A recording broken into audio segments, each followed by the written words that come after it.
Bitcoin, which was approaching the $70,000 milestone, has seen a dip overnight, falling short of this target. Now, meanwhile, Ethereum, which was launched on July 23rd, is celebrating its 9th anniversary today. To help delve into the current status of the crypto market and also some of the emerging trends, Ariweriokuma, Chief Partnership Officer at Boundless Pay, now joins us live in Studio. Kingston, a very good afternoon to you and welcome to the show. Let us get straight into our conversation. We are seeing quite some shifts here in the Bitcoin market, your crypto market. Maybe what are some of the factors that you're seeing leading to this pullback that we're seeing here? All right. So first off, we have so much volatility in the market, and this is because of lots of speculative news flying around. Investor sentiment are not really settled. People are not really sure, where we are at the market. So, most times you have investors aping in and aping out quickly, right? So that gives rise to the volatility we're seeing in the market currently. And as we celebrate Ethereum's 9th anniversary today, and also the launch was, last week, that was July 23rd, maybe how do we see the impact of Ethereum in terms of the crypto market? And also, what more could you expect in terms of the spot Ethereum here? Okay, awesome. Really, Ethereum came with a lot of innovation, right, to the crypto market. Yes. It came with, smart contracts, and it gave rise to what we now have buzzing around called CBDCs and all that. So Ethereum, in my perspective, is more like the mother of crypto, right? It gave rise to that, and of course, it was because of Ethereum the crypto market was now more open to so many other factors, right? So having ETF trading, it simply means we now have an avenue where investors can now pump in more funds into Ethereum, and of course to support more innovations. 9 years down the line, I would say it's a good one for Ethereum as it is. And what are some of the emerging trends that you are seeing here? We have seen an issue of the drop in gas fees for the Ethereum network. Maybe bring us up to speed on what we are seeing here, some of the trends here. Okay, so how the crypto market works is that, we have certain kind of people due to, what we call consensus mechanism, right? Ethereum works on the proof of stake model where we have validators, right, that validate cryptocurrency, and for that, they charge small fees for all that. Ethereum, as it is, people have been complaining over the years, right? The rates, sometimes we pay as high as $50, $35, and all that. So, the Ethereum Foundation are bringing out new modalities whereby, some of those rates can be cut short. Example of that also were rooms for layer 2s, project to build on Ethereum, right? Whereby, reducing the gas fee. Lots of innovative project is coming to the crypto space, and of course, we're going to be seeing more of these amazing innovations coming up, reducing gas fees, and of course, opening more wider room for new innovators to come in. And looking at the U.S. presidential elections, there's quite a lot happening there, especially with Trump endorsing crypto or Bitcoin. So what impact are we seeing? So we will always have, big brothers, right, in the crypto space, corporate space, wherever it is.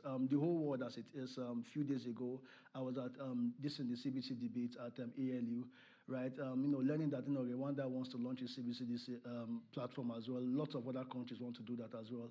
Most of these countries are at hot because they're looking at the U.S., right? The U.S. government. What can they do concerning this? And of course, with Trump endorsing crypto, right? And of course, his opponent, Harris. She's not anti-crypto as well, right? Countries are looking up to U.S. and of course, if the U.S. can take a step further, right, and doesn't cryptocurrencies, of course, we can see lots of countries coming in, and it will be a bullish season for the crypto market as it is.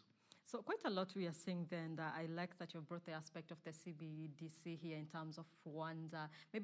Maybe let us speak a little bit on that. Is Rwanda ready for the crypto market? So I would say, every country should begin to think towards, CBDC and, of course, the blockchain technology. And when you discuss crypto, the most important factor there is the blockchain technology, right? Having CBDC, what will it do? Of course, it will increase financial transparency, which, of course, will boost investors to want to come into the country. It will also create, innovations, right, where people can now trust the government more, right? Because, most of the times issues we have when it comes to government expenditures that they're not really traceable. It will also enhance, personal finances as well, right? So CBDC, yes, right? It's a gateway for any country to open. And of course, if any country would do it better in Africa, I'm rooting for Rwanda to get it done better. All right. And in terms of, investors hoping, to see some, give them some confidence, will you say this is the right time to invest in crypto or in Bitcoin, to be specific? When it comes to investment generally in crypto, there's never a better time than now, right? The world's population, as it is in crypto, is not even up to 7%, right? So it simply means the cryptocurrency is still very new. I mean, Ethereum, the mother of crypto, just celebrating 9 years anniversary, right? Bitcoin, as we all know, it became very much launched in 2009. So it's not even up to 20 years, just 15 years. Yes, this is the right time because of all of the beautiful things that the blockchain technology can have, and about education and about adoption. I think investors should dip further into education, right? Should dip further into companies who are actually doing the work, right? And that's where you have startups like Boundless Pay and all that, right? Doing what they can do to increase innovation in this space, right? Because we really need it, right? When you have all of this in place, especially adoption and education, investors will have a better field day investing in the right projects. And we are talking matters innovation there that you have just mentioned. Maybe bring us up to speed on what Boundless Pay is doing, being here and you're Nigerian. Okay, all right. Boundless Pay as it is, right? It's a mobile bank. What we do is that we are bridging traditional finance, right, and we're bridging the cryptocurrency. We're giving the room for people to be able to use a cryptocurrency as they would pay bills, remittances, and all that. Because really, when we talk about crypto, for most of the times, it sounds very, very techy, right? Until you're able to break down cryptocurrency adoption to what the market woman can use, to what the boy at the streets can use. You've not really decentralized cryptocurrency, and that's exactly what Boundless Pay is doing. And of course, it's actually very, very innovative idea. And of course, we're moving markets, making progress, and of course, we're welcoming the world to partner with us. All right, and there's something else coming there when you say decentralization. So if Trump, Harris, whoever comes in, there's a question on regularizing, on regulation when it comes to matters crypto. So if it is regulated, then what are the likely implications? It's a decentralized market, but when you bring regulation reforms here, what implications are we seeing? So ideally, first off, I'm pro-regulation, right? I love it when things are in place. I love it when there are structures. I love it when there are do's and when there are don'ts. Ideally, the word decentralized means that a lot of people can come in, but at the same time, you want to be able to regulate the market, right? What can we do? What can we not do? What is out of the place? What is not out of the place, right? All these things is what the world, as it is, right, is looking into the U.S. government to do. Immediately they're able to get that right, you're going to see lots of nations following afterwards, because for most of the times, most nations are scared to do that because they are looking at, okay, so which big country has done it, what is the success rate, and they can just come on that queue. So if the U.S. government can do this, right, hopefully any of them who wins, right, get this done, and we're going to see lots more adoption coming to the market. And of course, it's going to be a field day for investors to gain more confidence and put in money into the crypto market.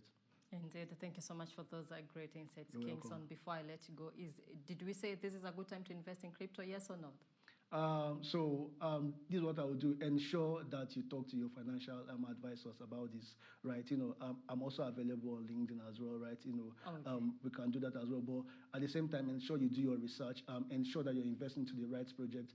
This is the best time to come into crypto as it is. There's never a better time because the future is promising, and of course, it will keep getting better. Thank you. Yes, indeed. Thank you so much, Kingston. Ariweriokuma, Chief Partnership Officer at Boundless Pay.